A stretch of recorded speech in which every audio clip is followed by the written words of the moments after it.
Aujourd'hui, nous allons faire une leçon qui s'appelle « Je peux saisir l'essentiel d'annonces et messages simples et clairs ». Et là, on va être dans la thématique de New York. Alors, c'est une compréhension orale et donc il y a 3 écoutes. À la première écoute, le stylo est posé. On essaie de déterminer la situation d'énonciation, à savoir qui parle, à qui, où ça se passe, quand ça se passe et peut-être quelles sont les émotions, notamment ici, puisqu'il va s'agir de visites ou de choses de cet ordre-là. Ça pourrait être un groupe de jeunes en voyage scolaire qui parlent de la visite de la Statue de la Liberté, par exemple. À la deuxième écoute, là, je note tout ce que je comprends.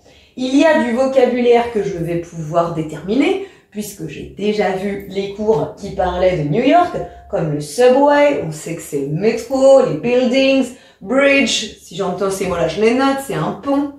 Je peux aussi noter le nom des bâtiments connus quand je les entends, et si je perçois des noms rêviens, je les note également. À la troisième écoute, à la dernière écoute, là, je vais compléter mes notes, pour essayer de voir si des idées s'opposent ou s'il n'y a pas quelque chose de plus que je peux essayer de déterminer. On n'oublie pas, et c'est très important, que le but, ce n'est surtout pas de comprendre l'intégralité du message oral.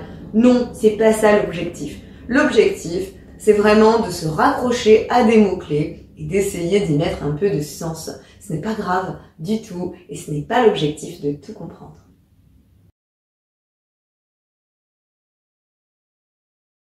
Hey Jenny, I've just come back from a trip in New York and it was awesome. I was with my parents and we were there for a week.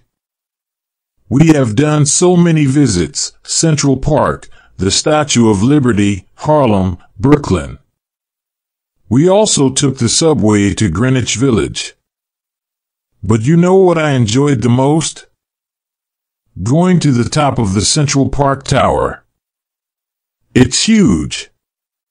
It's about 432 meters high.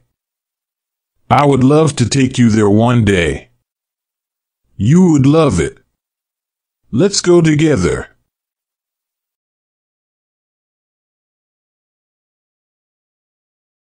Hey Jenny, I've just come back from a trip in New York and it was awesome. I was with my parents and we were there for a week. We have done so many visits: Central Park, the Statue of Liberty, Harlem, Brooklyn. We also took the subway to Greenwich Village. But you know what I enjoyed the most? Going to the top of the Central Park Tower. It's huge. It's about 432 meters high. I would love to take you there one day. You would love it. Let's go together.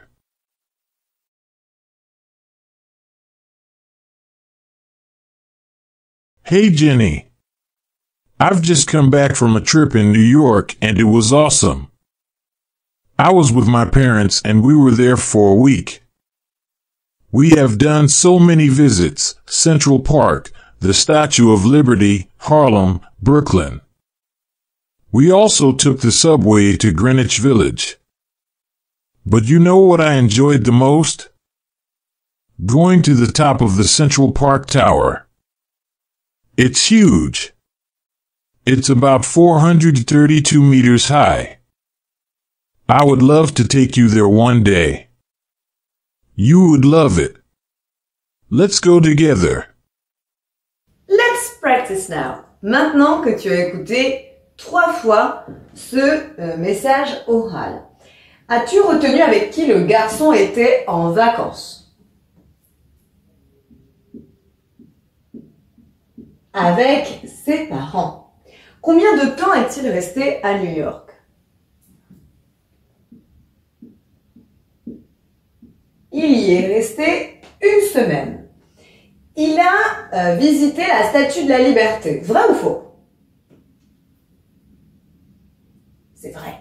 Il a visité l'Empire State Building. Vrai ou faux? C'est faux. Est-ce qu'il a pris le métro? Là, il a pris le métro. Vrai ou faux?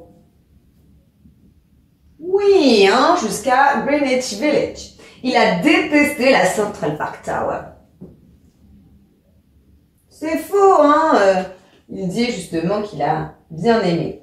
Et as-tu retenu quelle était la hauteur de cette tour? Environ 432 mètres, hein. 432 meters high. Si jamais tu n'avais pas retenu les informations de cette compréhension orale, n'hésite pas à la réécouter maintenant qu'il y a ces réponses. En tout cas, j'espère que c'est plus simple maintenant. I hope it's easy for you now. See you later. Bye. Maintenant que tu as tout compris, entraîne-toi en faisant les exercices ci-dessous.